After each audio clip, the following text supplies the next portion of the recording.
अच्छा, इसके बाद कुछ और भी यूजेस हैं जहाँ पर वी लुकअप भी लग सकता है। अभी तो मैंने इंडेक्स मैच का बताया कि उन सिचुएशंस में जहाँ पर वी लुकअप नहीं लगता वहाँ पर ये सिचुएशन में इंडेक्स मैच लगाना ज़रूरी है। लेकिन वी लुकअप के भी बड़े पॉजिटिव से वो हैं। एक नॉमिनल एक्टिविटी मैं आपको छोटी सी दे रहा हूँ और ये पहले मैं समझा देता हूँ, नेक्स्ट में मैं एक्सप्लेन करूँगा। पहले आपने ये ख़ुद करके देखनी है। बेसिकली मेरे पास हैं 2 रिकॉर्ड्स, ठीक है। आपको पता है परचेज टैक्स या सेल्स टैक्स की रिटर्न्स सबमिट करवानी पड़ती हैं, ठीक है। तो रिटर्न सबमिट करवाने के लिए आप पहले पूरी एक फ़ाइनल कैलकुलेशन बनाते हो ऑन एक्सेल या जिस तरह से भी। तो एज़ पर रिटर्न में जो आपने फ़ाइल करनी है वो सारी डिटेल्स ये सारी हैं।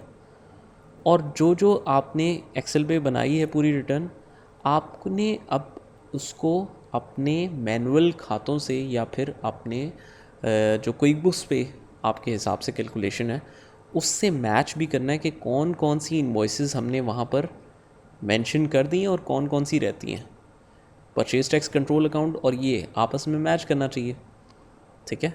जो हमने सबमिट करवाने के लिए सारा कॉपी किया और फॉर्मेट में टेम्पलेट में एंटर किया और जिस जगह से एंटर किया था वो आपस में मैच करना चाहिए। तो हम की कह रहे हैं कि कोई भी चीज़ गलती से कोई डिफरेंट ना चली गई हो, कोई एडजस्टमेंट करते वक्त किसी की फ़िगर चेंज ना हुई हो।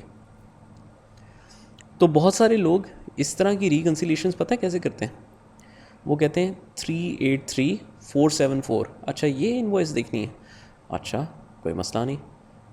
तो ये कॉपी करते हैं, इस इनवॉइसेस को पूरे रेफरेंस को सिलेक्ट करते हैं, इस कॉलम को, फिर इसमें जाके फाइंड वर्ड में पेस्ट करते हैं, फाइंड नेक्स्ट करते हैं, उसकी अमाउंट देखते हैं 6.32 ही है यार, और इसकी क्या है, इसकी से भी 6.32 है।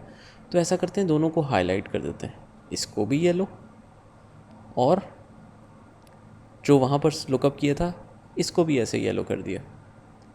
वो ठीक है, येलो येलो तो आप जैसे मर्ज़ी कर दें, लेकिन ये देख लें ज़रा पहले कि ये एक को आपने ऐसे ही फिल नहीं करना, एक को आपने रिकनसाइल नहीं करना, बल्कि ज़रा ट्रांजैक्शंस देख लेते हैं।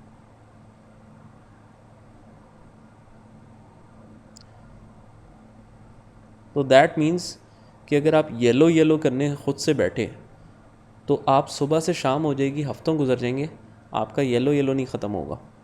ऐसे ही है, ठीक है।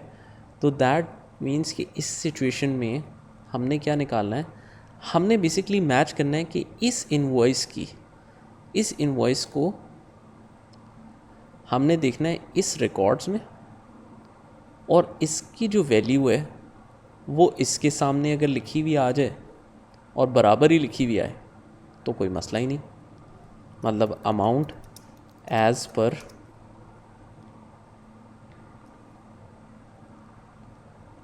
पर purchase tax control account PTCA, purchase tax control account, या अमाउंट PTCA ही लिख देता हूँ, सिर्फ एज़ पर नहीं लिखता।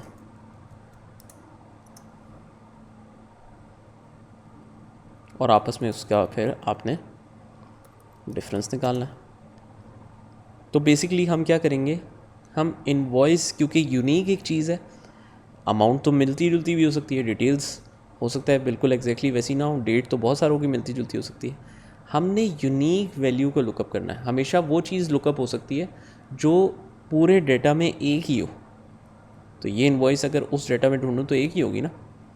तो वी लुकअप करके आपने आंसर निकालना है।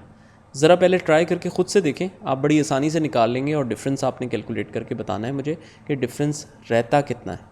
तो ये ज़रा करके देखें और फिर उसके बाद नेक्स्ट वीडियो में आंसर चेक करें, ठीक है।